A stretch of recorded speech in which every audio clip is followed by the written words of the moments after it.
La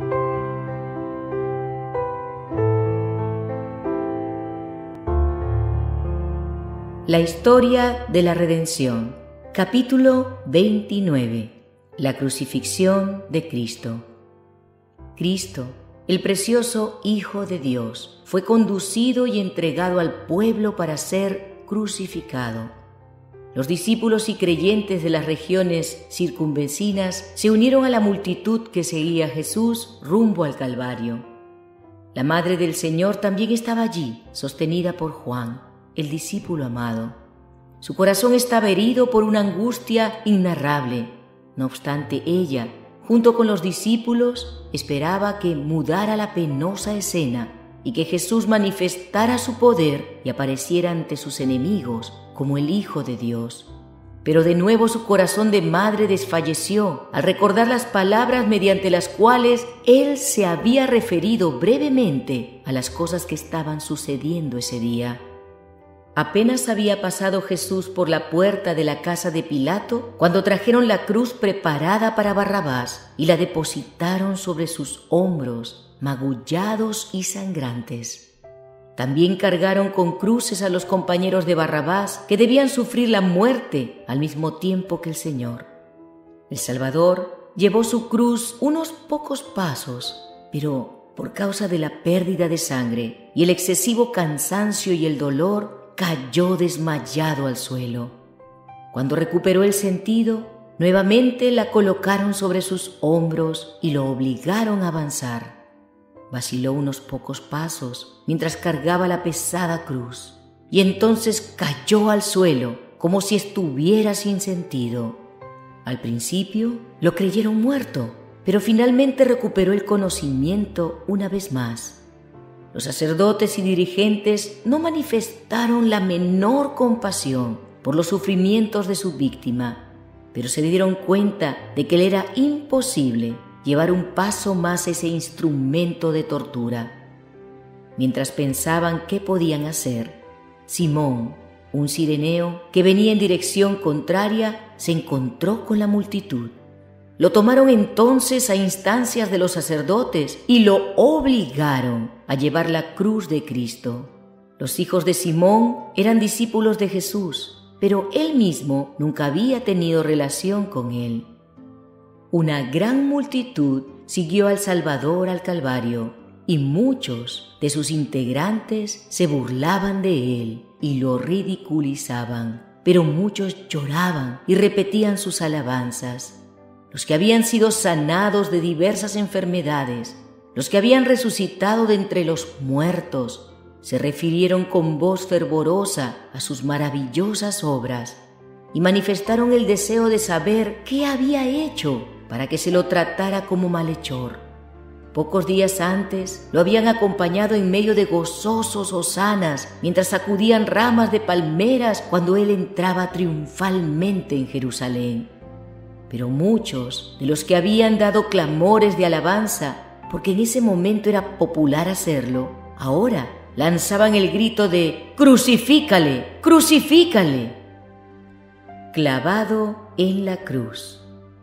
Al llegar al lugar de ejecución, los condenados fueron atados a los instrumentos de tortura, mientras los dos ladrones se debatían en manos de los que los extendían sobre sus cruces. Jesús no ofreció resistencia. Su madre contempló la escena con agonizante suspenso, con la esperanza de que hiciera un milagro para salvarse. Vio sus manos extendidas sobre la cruz, esas manos queridas que siempre habían dispensado bendiciones y que se habían alargado tantas veces para sanar a los que sufrían. Cuando trajeron martillos y clavos y estos atravesaron la tierna carne de Jesús para asegurarlo a la cruz, los discípulos, con el corazón quebrantado, apartaron de la cruel escena el cuerpo desfalleciente de la Madre de Cristo. El Señor no formuló queja alguna.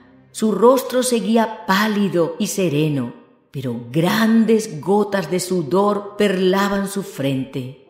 No hubo mano piadosa que enjugara de su rostro el rocío de la muerte, ni palabras de simpatía e inmutable fidelidad que sostuvieran su corazón humano.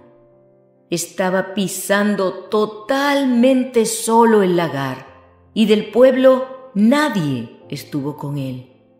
Mientras los soldados llevaban a cabo su odiosa tarea y él sufría la más aguda agonía, oró por sus enemigos. Padre, perdónalos, porque no saben lo que hacen. Esta oración de Jesús por sus enemigos abarca al mundo, pues se refiere a cada pecador que habrá de vivir hasta el fin del tiempo. Después que Jesús fue clavado a la cruz, varios hombres fuertes la levantaron y la colocaron con gran violencia en el lugar preparado con ese fin, causando al Hijo de Dios la más dolorosa agonía. Y entonces se produjo una escena terrible. Los sacerdotes, dirigentes y escribas se olvidaron de la dignidad de sus sagrados cargos y se unieron con la turba para burlarse y reírse del agonizante Hijo de Dios, diciéndole: «Si tú eres el Rey de los judíos, sálvate a ti mismo». Y otros repetían burlonamente entre ellos: «A otro salvó, a sí mismo no se puede salvar». Los dignatarios del templo, los curtidos soldados, el mal ladrón en la cruz y los viles y crueles que se hallaban entre la multitud, todos se unieron para maltratar a Cristo. Los ladrones que fueron crucificados con Jesús sufrieron la misma tortura física que Él, pero solo uno de ellos se endureció. El dolor lo desesperó y le infundió rebeldía. Se unió a las burlas de los sacerdotes y vilipendió a Jesús diciéndole: «Si tú eres el Cristo, sálvate a ti mismo y a nosotros». El otro malhechor no era un criminal endurecido. Cuando oyó las diatribas de su compañero de fechorías, le reprendió diciendo: «¿Ni aún temes tú a Dios, estando en la misma condenación? Nosotros, a la verdad, justamente padecemos, porque recibimos lo que merecieron nuestros hechos, mas éste ningún mal hizo». Acto seguido, cuando su corazón sintió la atracción de Cristo, la iluminación celestial invadió su mente. En Jesús magullado, escarnecido y colgado de una cruz, vio a su Redentor, a su única esperanza, y se dirigió a Él con humilde fe: «Acuérdate de mí cuando vengas en tu reino». Entonces Jesús le dijo: «De cierto te digo que hoy estarás conmigo en el paraíso». Con asombro, los ángeles consideraron el infinito amor de Jesús, quien mientras sufría la más atroz agonía mental y física, solo pensó en los demás y animó a creer al alma penitente. Al derramar su vida hasta la muerte, manifestó un amor por los hombres más fuerte que ésta. Muchos de los que fueron testigos de esas escenas del Calvario más tarde se afirmaron en la fe de Cristo. Los enemigos del Señor aguardaron su muerte entonces con impaciente esperanza. Creían que esos acontecimientos eliminarían para siempre los rumores de su poder divino y la maravilla de sus milagros. Se complacían en pensar en que entonces no necesitarían temblar más por causa de su influencia. Los indiferentes soldados que extendieron el cuerpo de Jesús en la cruz se repartieron sus ropas y contendieron por una prenda tejida, pero sin costura. Finalmente decidieron el asunto echando suertes. La pluma movida por la inspiración describió con exactitud esta escena cientos de años antes que ocurriera.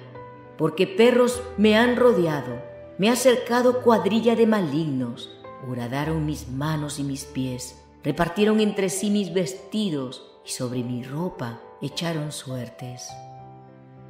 Una lección de amor filial. Los ojos de Jesús se pasearon sobre la multitud que se había reunido para contemplar su muerte, y vio a los pies de la cruz a Juan, que sostenía a María, su madre. Ella había regresado al lugar donde se desarrollaba esa terrible escena, pues era incapaz de permanecer por más tiempo alejada de su hijo. La última lección que el Señor dio se refirió al amor filial. Contempló el rostro dolorido de su madre y enseguida miró a Juan y dijo, dirigiéndose a ella, «Mujer, he ahí tu hijo». Y a continuación dijo al discípulo, «He ahí tu madre». Juan comprendió perfectamente las palabras de Jesús y el sagrado cometido que se le había confiado. Inmediatamente alejó a la madre de Cristo de la terrible escena del Calvario. Desde ese momento la cuidó como si fuera un hijo solícito y la llevó a su propia casa. El perfecto ejemplo de amor filial dado por Cristo resplandece sin haber perdido su fulgor en medio de las penumbras del pasado. Mientras soportaba aguda tortura, no se olvidó de su madre e hizo todas las provisiones necesarias para asegurar su futuro. La misión de la vida terrenal de Cristo estaba casi terminada. Tenía la lengua seca y exclamó, «Sed tengo». Empaparon una esponja con vinagre y hiel y se la ofrecieron para que bebiera. Cuando la probó, la rechazó. Y entonces el Señor de la vida y la gloria comenzó a agonizar como rescate por la especie humana. El sentimiento de pecado que acarreó la ira del Padre sobre el sustituto del hombre contribuyó a que la copa que bebía fuera tan amarga y quebrantó el corazón del Hijo de Dios.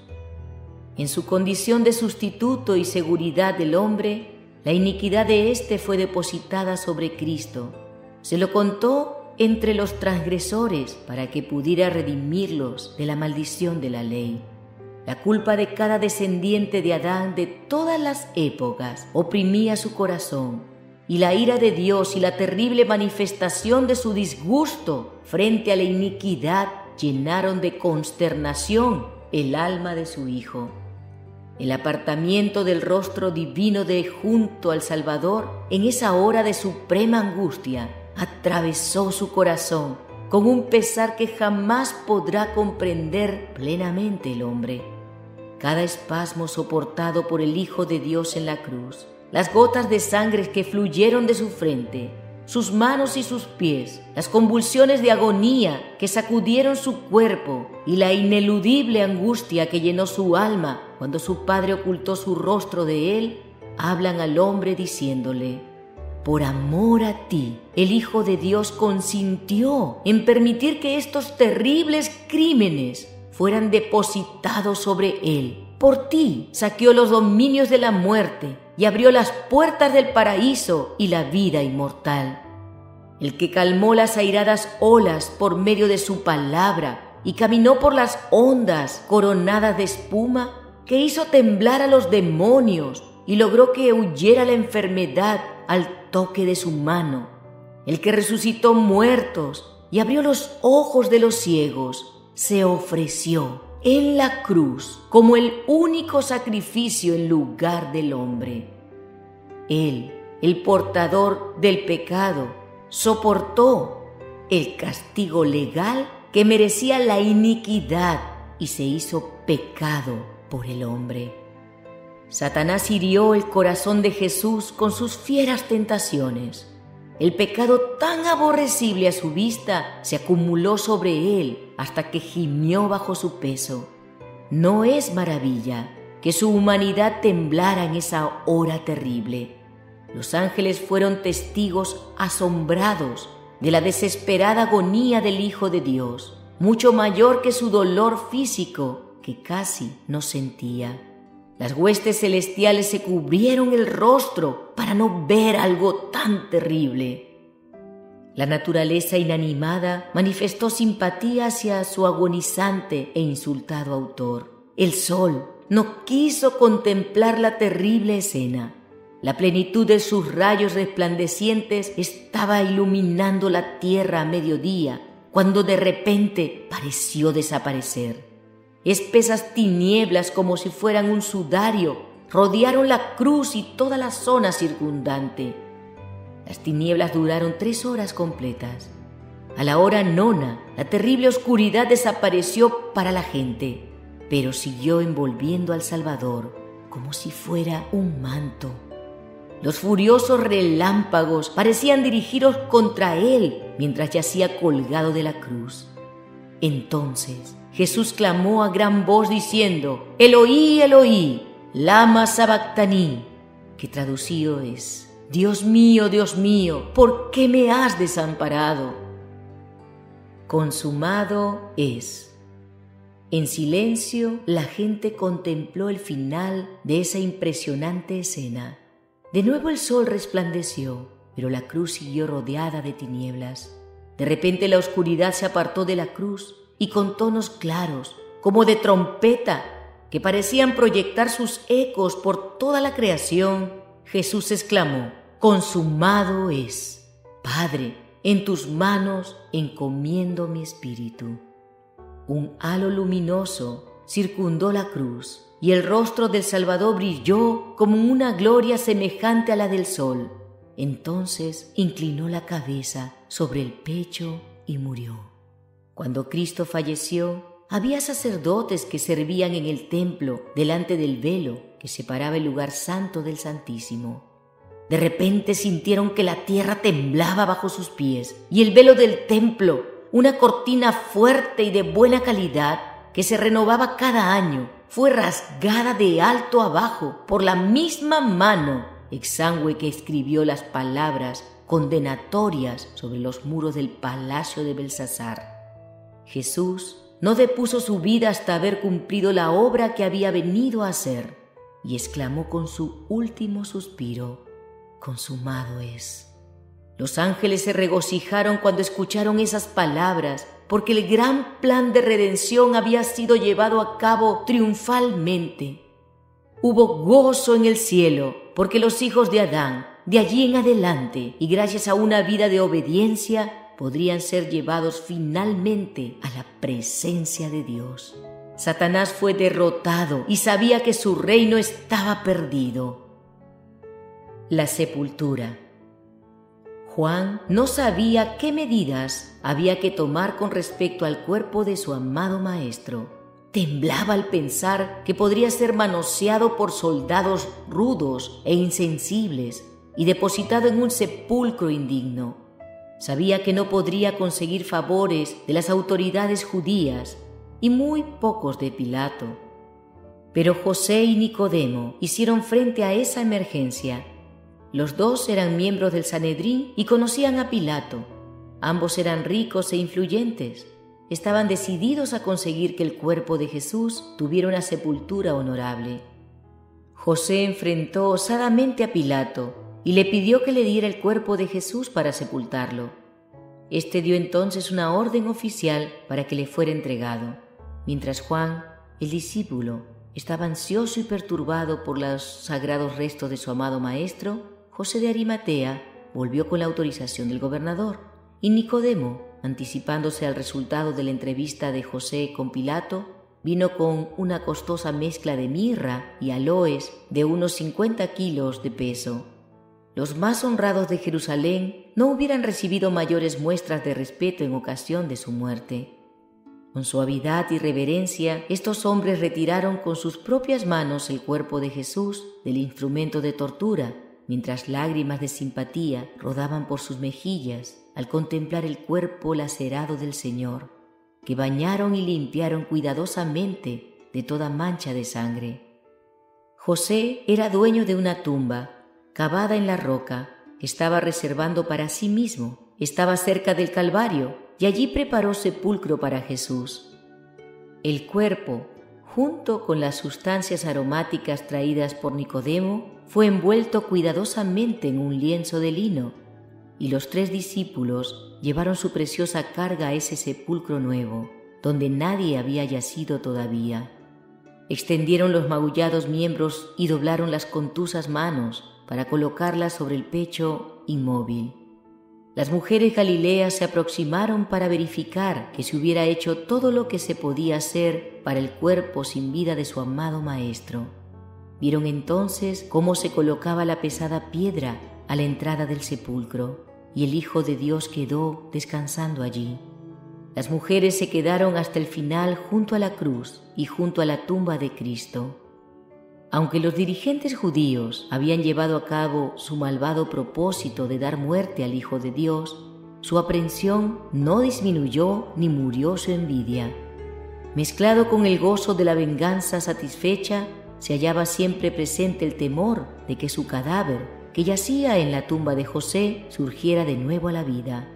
Por lo tanto, los principales sacerdotes y los fariseos comparecieron ante Pilato, diciendo: «Señor, nos acordamos que aquel engañador dijo, viviendo aún, después de 3 días resucitaré. Manda pues que se asegure el sepulcro hasta el 3er día, no sea que vengan sus discípulos de noche y lo hurten y digan al pueblo: resucitó de entre los muertos, y será el postrer error peor que el primero». Pilato, tal como los judíos, tenía muy pocos deseos de que Jesús se levantara con poder para castigar a los que le habían dado muerte, de modo que puso un grupo de soldados romanos a las órdenes de los sacerdotes. Les dijo: «Ahí tenéis una guardia, id, aseguradlo como sabéis».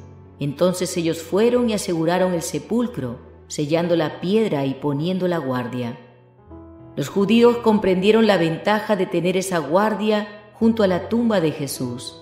Pusieron un sello en la piedra que cerraba el sepulcro, de manera que nadie pudiera moverla sin que se supiera, y tomaron todas las precauciones necesarias para que los discípulos no pudieran llevar a cabo ningún engaño con respecto a su cuerpo. Pero todos sus planes y precauciones sirvieron solo para que el triunfo de la resurrección fuera más completo y para que la verdad quedara más plenamente establecida.